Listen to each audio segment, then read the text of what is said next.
Hi.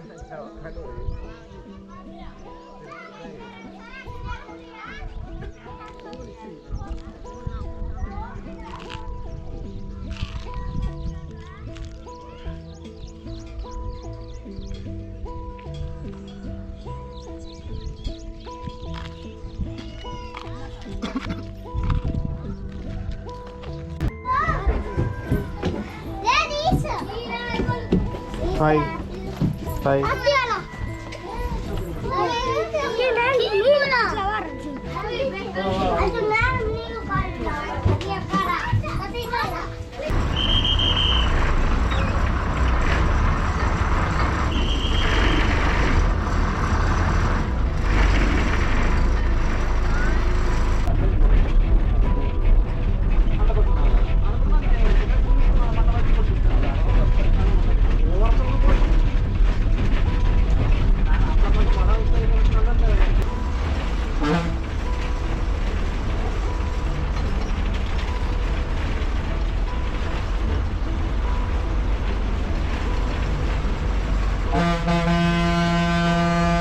நண்பர்கள் எல்லாருக்கும் வணக்கம்.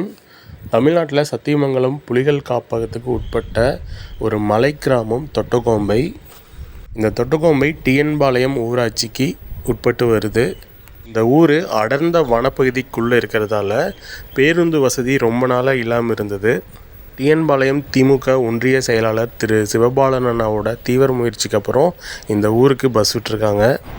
கோபி டு அத்தானி, அத்தானி டு கோபி அப்படின்னு போயிட்டு இருந்த இந்த 16A பஸ்ஸை காலையில் ஒரு முறையும் மாலையில் ஒரு முறையும் தொட்டகோம்பைக்குள்ளே போயிட்டு வர மாதிரி பண்ணியிருக்காங்க.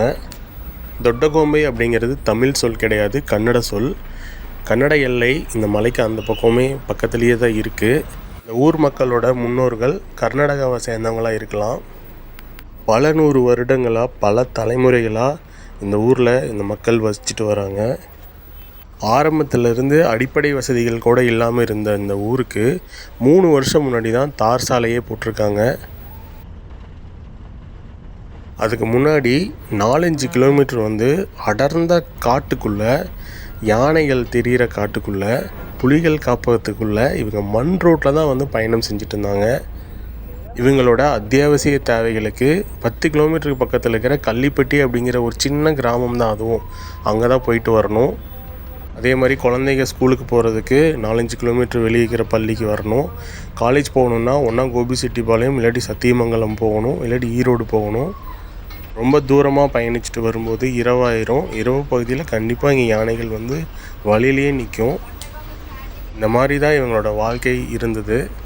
நாம் வனப்பகுதி செக் போஸ்ட்டை தாண்டி உள்ளே போகிறோம். இங்கிருந்து தான் வனசாலை ஆரம்பிக்குது.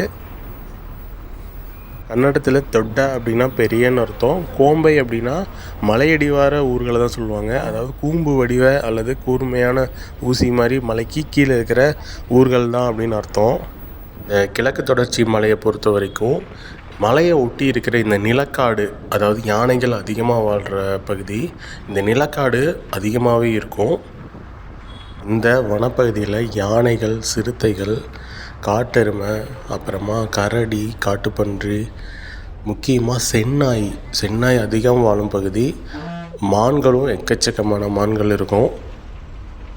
ஒவ்வொரு நாளுமே இவங்க எல்லா தேவைகளுக்குமே உயிரை பணயம் வச்சுட்டு தான் வெளியே போயிட்டு இருந்தாங்க. இதனால் இங்கே இருக்கிற சில குழந்தைகளோட கல்வியும் தடைப்பட்டுச்சு. அதாவது ஸ்கூலுக்கு போக மாட்டாங்க அல்லது படிப்பை பாதியிலே நிறுத்திடுவாங்க. இந்த மாதிரி ஒரு கிராமத்தை தமிழக முதலமைச்சர் வரைக்கும் எடுத்துகிட்டு போனது டிஎன்பாளையம் திமுக ஒன்றிய செயலாளர் திரு சிவபாலன் அண்ணா தான். தமிழக முதலமைச்சர் திரு ஸ்டாலின் ஐயா பிறந்தநாள் அன்னைக்கு இந்த கிராமத்தை சேர்ந்த 32 குழந்தைகளை விமானத்தில் சென்னை வரைக்கும் அழைச்சிட்டு போய் பஸ் விட சொல்லி ஒரு கோரிக்கையை விட்டுருக்காரு. கோரிக்கையை ஏற்ற முதல்வர் ஐயா உடனே பஸ் வசதியும் செஞ்சு கொடுத்துருக்காரு. கிராமத்துக்கு பஸ் 2 மாதம் ஆயிடுச்சு. பஸ் முதல் முறையாக வரும்போது இந்த கிராம மக்கள் மேலத்தாளத்தோடு வரவேற்றிருக்காங்க. பஸ் விட்டு 2 மாதம் ஆனாலும் நேரம் கிடைக்கும் போதெல்லாம் திரு சிவபாலன் அண்ணா இங்கே ஆய்வு பண்ணுறாரு. அவர் இங்கே வரும்போதெல்லாம் குழந்தைகளோட பாதுகாப்பை உறுதி செய்கிற வகையில் பஸ்ஸில் பயணிக்கிறாரு. குழந்தைகளோட பள்ளி வரைக்கும் குழந்தைகளை இறக்கி விட்டுட்டு அவரோட வாகனத்தில் போயிடுறாரு. அவரோட பேட்டி இந்த வீடியோவோட கடைசி வரும். கிட்டத்தட்ட இந்த சூரரை போற்று படத்தில் எப்படி சூர்யா விமானத்தை கொண்டு வர போராடுவாரோ அந்த மாதிரி தான் இந்த ஊருக்கு பஸ்ஸை கொண்டு வர இவர் போராடி முயற்சி பண்ணி குழந்தைகளை விமானத்தில் கூட்டிகிட்டு போய் கொண்டு வந்திருக்காரு. ஒரு வன கிராமத்துக்கு முதல் முறையாக ஒரு பேருந்து வரும்போது எவ்வளோ சந்தோஷமாக இருக்கும். அந்த பேருந்தை கொண்டு வந்தவங்க, அதுக்கு ஏற்பாடு பண்ணவங்க, அந்த மக்கள், அந்த ஓட்டுநர், நடத்துனர் எல்லாருக்குமே இது ஒரு பெருமையான விஷயந்தான். ரெண்டாவது, இங்கே இந்த தார் ரோடு வர்றதுக்கு முன்னாடியே மண் ரோடு இருந்தப்பவே இந்த ஊருக்கு தபால்காரர் வருவார், வியாபாரிங்க வருவாங்க, பாத்திரம் விற்கிறவங்க வருவாங்க. எல்லாருமே எல்லாத்துக்குமே ஒரு ஹேட்ஸ் ஆஃப் தான் சொல்லணும். ஒரு வீடு இருக்குது அப்படின்னா எல்லாருமே இருசக்கர வாகனங்கள் வச்சுருக்க முடியாது. ஒரு சிலர்கிட்ட இருக்கும், ஒரு சிலர்கிட்ட இருக்காது. ஸோ இந்த பஸ் ரொம்பவே பயனுள்ளதாக இருக்கும், முக்கியமாக இந்த குழந்தைகளுக்கு.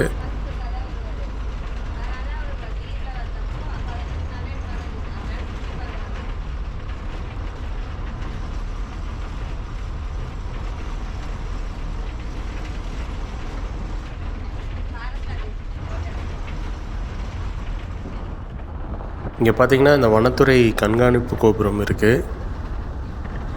வனத்துறை ஊழியர்களுக்கும் இது கஷ்டமான பணி தான். இந்த காட்டு வழியாக பயணித்து வரணும், போகணும். அவங்கெல்லாம் இருக்கிறதால தான் இன்னுமே இந்த காடு பாதுகாப்பாக இருக்குது. அவங்களுக்கும் ஒரு பெரிய வணக்கத்தை நான் சொல்லிக்கிறேன். நான் இதுக்கு முன்னாடி இங்கே 2013 நினைக்கிறேன் கோவில் பண்டிகைக்கு வந்திருக்கேன். பங்குனி மாதம் இங்கே கோவில் பண்டிகை வரும். இங்கே மாதேஸ்வரன் கோவில் அப்படின்னு ஒரு கோவில் இருக்குது. உள்ள ஊர்லேயும் ஒரு கோவில் இருக்குது.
Hi.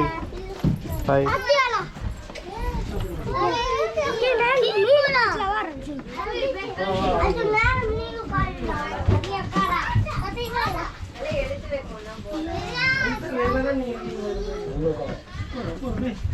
ஹாய் ஹாய் சொல்கிறான். பஸ் எத்தனை நாள் வருது? ஒரு மாதம் வருதா? பஸ்லேயே போயிருங்களா இப்போலாம்? பஸ்லாம் வண்டியில் போவீங்களா? யானை எல்லாம் வருமா இங்கே? பார்த்துருக்கியா? நீ பார்த்துருக்கியா? ம் ஹாய் சொல்லு.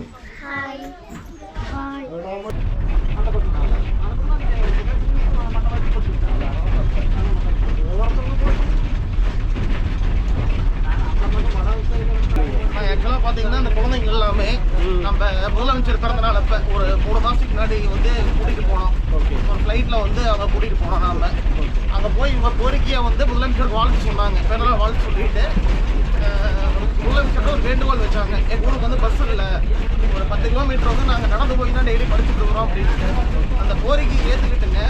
இப்போ ஒரு 2 மாதத்துக்கு முன்னாடி வந்து இந்த வரலாற்றிலே முதல் முறையாக இந்த ஊருக்கு வந்து ஒரு பஸ் வசதி ஏற்படுத்தி கொடுத்துருக்காரு.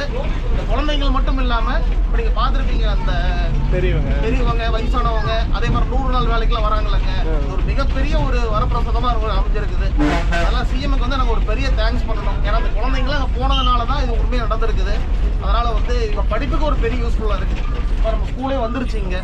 நீங்கள் வரப்போ பார்த்துருப்பீங்க, ஒரு 10 கிலோமீட்டர் பக்கம் நம்ம பஸ்ஸில் வந்து தான் அங்கே படிக்க வேண்டிய சூழ்நிலை. இது பஸ் இல்லைன்னா இத்தனை பசங்களோட ஸ்ட்ரென்த்து குறைஞ்சு இத்தனை பேர் வரமாட்டாங்க. ஒருத்தர் 2 பேர் வருவாங்க, சில நாள் வண்டி வரும், சில நாள் வண்டி வராது.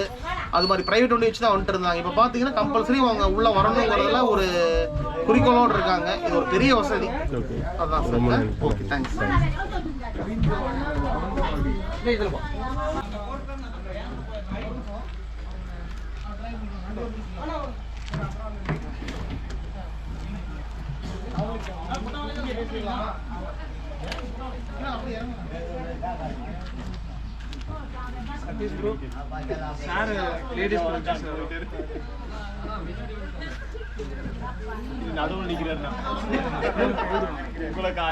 குழந்தைகள் ஸ்கூலில் இறங்கினதுக்கப்புறமும் அந்த ஊர் மக்கள் அவங்களோட தேவைகளுக்காக கள்ளிப்பட்டியோ கோபியோ நோக்கி போயிட்டுருக்காங்க. அந்த காட்சியை தான் நீங்கள் பார்த்துட்ருக்கீங்க. இந்த ஊர் மக்களுக்கு இது வெறும் 5 கிலோமீட்டர் பேருந்து பயணம் மட்டும் கிடையாது, நாகரிகத்தை நோக்கின அடுத்த கட்ட பயணம். இது அடுத்த தலைமுறைக்கான பயணம், இந்த தலைமுறைகளோட உயர்வுக்கான பயணம். இந்த தொட்டுக்கோம்பை ஊருக்கு பேருந்து வசதி செஞ்சு கொடுத்த தமிழக முதல்வர் மாண்புமிகு ஸ்டாலின் ஐயா அவர்களுக்கும், திரு சிவபாலன் அண்ணா திமுக ஒன்றிய செயலாளர் தூக்கநாக்கம் அவர்களுக்கும் நன்றி. மீண்டும் அடுத்த ஒரு வீடியோவில் சந்திக்கலாம்.